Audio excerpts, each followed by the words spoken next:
پښتون سټوډنټ فیډریشن زمنګ د مشرانو هغه یو تحفه چې د تنظیم په شکل کې، د آئین په شکل کې، د نظم و ضبط په شکل کې مشرانو په یو وخت کې فیصله وکړه چې په تعلیمي ادارو کې دننه د جمهوریت لپاره، د سیاست لپاره او د پښتون قوم او د پښتنو بچو د حقوقو لپاره یو داسې منظم ډانچه جوړول غواړي. او زه شکر ادا کوم په دې موقع زه دا ګڼم او دا زه هر وخت وایم چې دا د عوامي نیشنل پارټۍ هرول دسته او دې ته چې زه هرول دسته وایم نو دا نرسري ده، دا نرسري ده چې د دې د وجې د عوامي نیشنل پارټۍ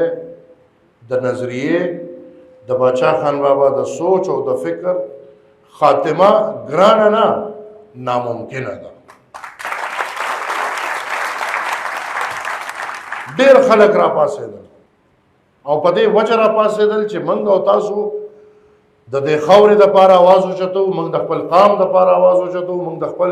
قام حقیقتي نمایندګي کوو. نو چې کوم زموږ د قام په سر یا د خاورې په سر سوداګري ده هغه خلک موږ چرې نه برداشت کوي او په دې شکل وخت په وخت را پاسېدل او وخت په وخت دا اراده وکړه چې موږ به د باچا خان بابا سوچ او نظریه څنګه راغونډو. وخت په وخت دا اراده وکړه چې موږ به عوامي نیشنل پارټي څنګه ختمو او هغې کې تر دې حده پورې ورسېدل چې تاسو وینئ چې تعلیمي ادارې د دغه یریدونکو د وجې ادارې پاتې نه شوې، کالونیانې دي. نن زما انسټیټیوټس کالونایزډ دي. خو زه فخر کوم، زه فخر کوم بچو په تاسو، زه فخر کوم ستاسو په نظریې چې په دغه مشکلو کې تاسو هر قسمه سختو ته ځان نیولی دی. کلم تانو ته ولیږي دې حده پورې در سره لاړل چې ملګري پکې ارسټیکیټ شي. وجه یې د قام د حق خبره به کوي، د بچو دپاره به د فیسونو خبره کوي، د امن خبره به کوي. خو زه نن هم فخریه وایم چې که دلته هر څونه خلک راشي په هر سوچ او په هر فکر چې راشي پی ایس ایف چې انشاءالله وي او پی ایس ایف به وي دا به ماشومانو ته هلکانو جینکو ته انشاءالله جمهوریت ښیي. په دې ادارو کې که څوک هر څونه زورور شي خو چې پی ایس ایف وي نو د جمهوریت او د سیاست پرچار به رواني. او که څوک هر څونه کوشش کوي چې دا ادارې د کالونایز کړي زمونږ نظریه او دا رونه ستاسو په شکل کې د هغې نظریو خلاف په دې کوشش به رواني چې دا سماج دا سوسایټي به انشاءالله موږ جمهوري کوو. غیر جمهوري یو انسان او یو نفر هم فالتو دی، موږ به هر انسان جمهوري کوو. او په دې تسلسل کې به زه نن یو وارې بیا د دې پلیټ فارم نه دا اپیل او دا ډیمانډ کوم چې سټوډنټس یونین دی واپس بحال کړی شي. کومې ستونزې چې دي نن کو زه تش د پېښور یونیورسټۍ ذکر وکړم نو د کلاس 1 افسر نه والا ملازم به بلکې ور افسر باجس سي کلاس 1 ملازم نه والا د ګریډ بي څخه پورې دلته هر سړی له مثال په سټرایک دی، تنګ دی. ماشومان سټوډنټان څه وجه ده؟ وجه ډېره اسانه ده رونو. زه تاسو ته ووایم زما رونو او خویندو، زما د قام دشمن ړومبنی اټیک چې زما په قام کوي نو هغه زما د قام بنیاد به خوځوي او هغه به زما د قام تعلیم ناکام. نن تاسو وګورئ په افغانستان کې ولې زما په خویندو باندې په جنکو باندې تعلیم بند کړی شوی دی؟ څه وجه کې دا خو اسلام کو مطلب موږ هر مسلمان ملک ته وګورو هلته خو جنکې تعلیم وایي. کوم ځای چې اسلام لکه بادشاهت دي او موږ ورته ډېر په شوق ګورو چې سعودي عرب ته خو زنانه تعلیم کوي. نو بیا پښتون مسلمان یا یو پښتنه پیغله چې مسلمانه ده د دې څه ګناه ده چې دا د تعلیمونه همدغسې موږ ګورو چې د تېرو 9 کالو نه بلکې اوس خو 10 پوره شو یو پېښور یونیورسټي نه بلکې د پښتونخوا چې څونه تعلیمي ادارې دي هغه په هر شکل ټارګټ کړه چې دا د بند شي دا د ډسمنټل شي دا د اون چلیږي ځکه چې دنیا ته پته ده او بیا باچا خان موږ پوه کړي چې زما د قام د ترقۍ راز په تعلیم کې پروت دی نو که دغه هر څونه کوشش کوي لګیا دي اغیار نن نه د انګریز د زمانې نه چې باچا خان او خدای خدمتګارو په خپلو کوششونو خپلو پښتنو له مفت تعلیم ورکاو نو مولا له جیب ګرم کړو او مولا به ما پسې لګیا وي سبق د مدرسې وي او د پاره د پیسې وي او جنت کې به زینی او دوزخ کې به غوټې وي مولا دا خبره کوي خو الحمدلله نه هغه وخت زمونږ په نظریه او په عقیده کې فرق راغلی دی او باچا خان بابا سره د خپلو خدای خدمتګارو چې کم سکولونه کم کړي دي خدای شته کو هغه سړی تصور هم کوي دغسې دا یونیورسټي تاریخ گواه دی تاریخ څوک فیټ کولی نشي پېښور یونیورسټي دې صوبې ته تحفه د خدای خدمتګار تحریک د هغې حکومت کم چې په 44 کې الیکټ شو او راللو پښتونخوا د دې اسمبلی د دې یونیورسټۍ تعمیر کړي او دنیا وکتل چې موږ ته موقع میلاو شوه موږ الحمدلله په پښتونخوا کې د یونیورسټو یو داسې جال خور کړو چې هغې کې تاسو هر وخت ته وګورئ مردان چارسده صوابع سوات مالکند کرک چترال بېنظیر بټو شهید یونیورسټي دیر کې بونیر کې موږ یو نیټورک خپل کام ته خور کړو د هغې وجه دا وه چې ټیک شوه پېښور یونیورسټي وه خو پېښور یونیورسټۍ کې د هسټل او د تعلیم سهولت غشتل زما د قام 10% خلکو نشو برداشت کولی نن الحمدلله زه فخر په دې کوم چې د کوره ماشومان په سیکلو ځي او خپلو علاقو کې اعلی تعلیم حاصلوي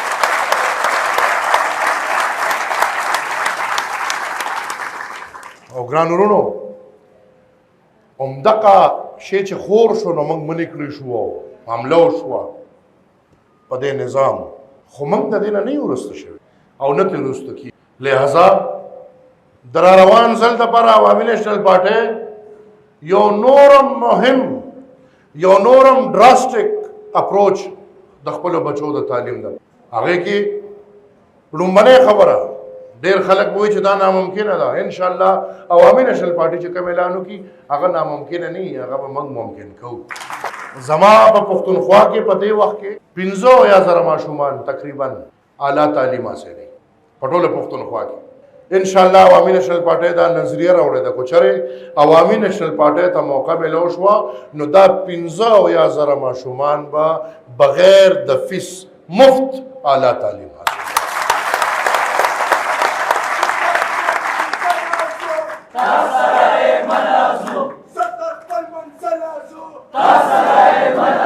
دې سره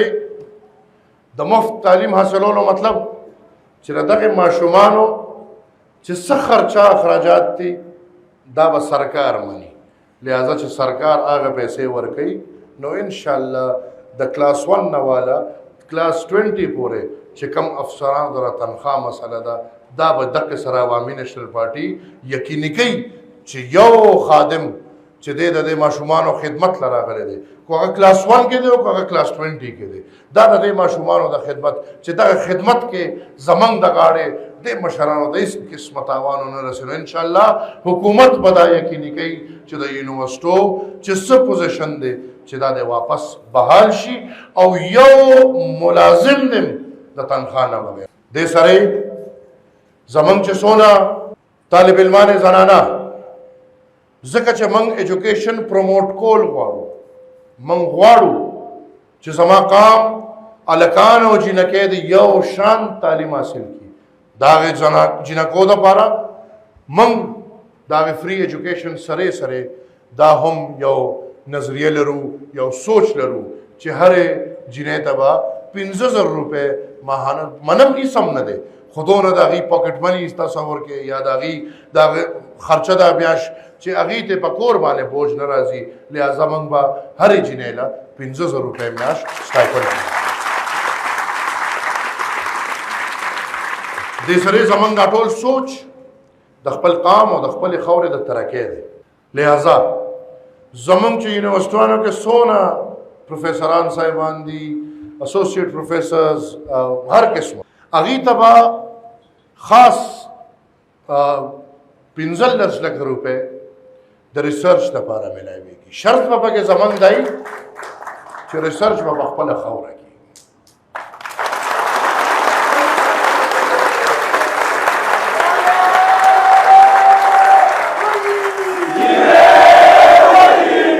د خاورې ریسرچ زما غرض دا دی چې زما په خاوره د دنیا نیچرل ریسورس دا پکار دی چې ریسرچ شي، اورینټ شي، کتابي شکل. زما خاوره بجلی جوړوي، دا پکار دی چې ریسرچ شي، اورینټ شي، کتابي شي. زما خاوره مالامال د مختلفو شیزونو چې د دغه سرو سپینو باندې ریسرچ وشي. موږ ټول دا وایو چې بالکل شته، خو پروفیشنلی ساینټیفیکلی موږ یا نه پرېږدي یا زمونږ دغه ته سوچ. لہذا هر کال تقریبا 100 استادانو ته 15 لکه روپۍ میلاویږي په دې مد کې چې هغې د په خپله خاوره په مختلفو شیزونو باندې ریسرچ وکړي شي. او د سره دا زمونږ دا ټول پلان د دې دپاره نه دی چې موږ د 15,000 ماشومانو له مفت تعلیم ورکړو، بلکې د 15,000 ماشومانو له موږ مفت تعلیم په دې غرض ورکوو چې 15,000 نور ماشومان انرول شي او دې سره مفت تعلیم والي. نو انشاءالله که د عوامي نېشنل پارټۍ حکومت راغی دا به موږ یقیني کوو چې په هره ضلع کې به یونیورسټي جوړ.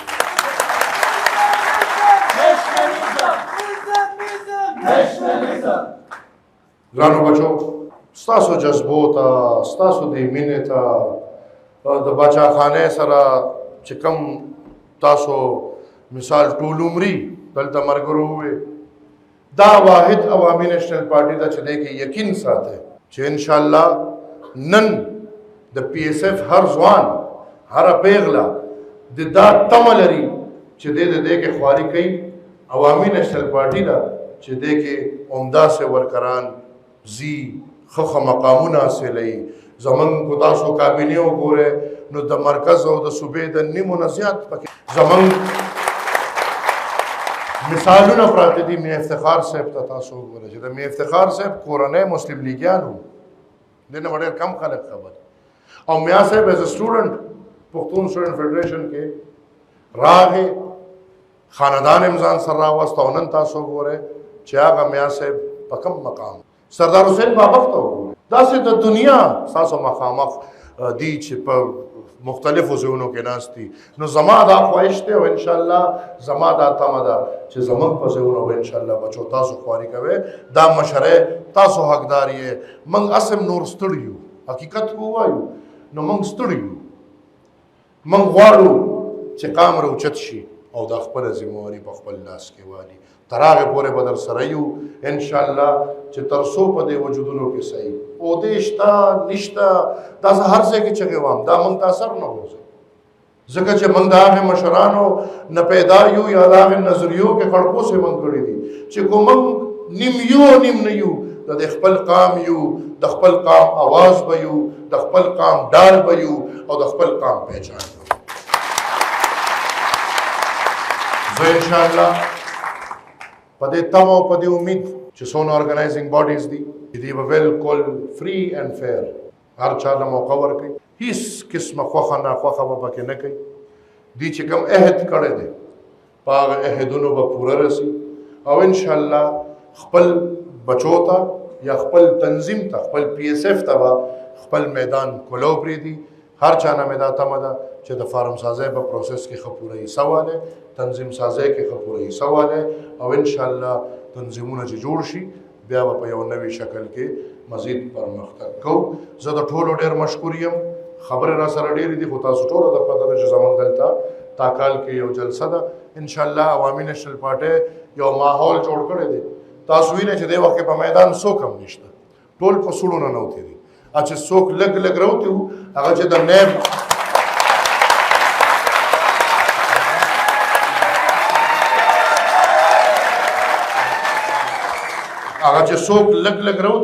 هغه چې د نیب دا شی واپس شو هغه هم واپس په سوړه ننوت. نوي هغه زموږ هغه نیازبین وزیر اعظم صاحب راته نه پراتلو پیشو نه پتلو پیشو نو ان شاء الله یو عوامي نېشنل پارټي دا موږ فخر کو زموږ مشران نه نیب او نه بل او نه بل یو شی موږ نشي کوړه کوله په دغه میدان یو ورته واحد عوامي نېشنل پارټي د چې کیمپین کې خپکړس لګیا دا پټوله صوبه کې لګیا دا ان شاء الله دا پهل بکو او کوشش بکو اغیار کو زمالارو نه نیولا او پردم مې نه د زلار نیو زکه چې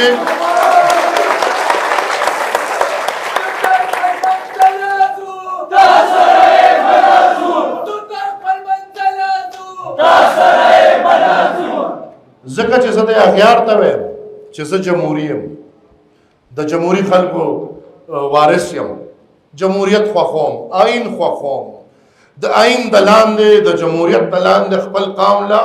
کردار ادا کول غواړم خو کو نه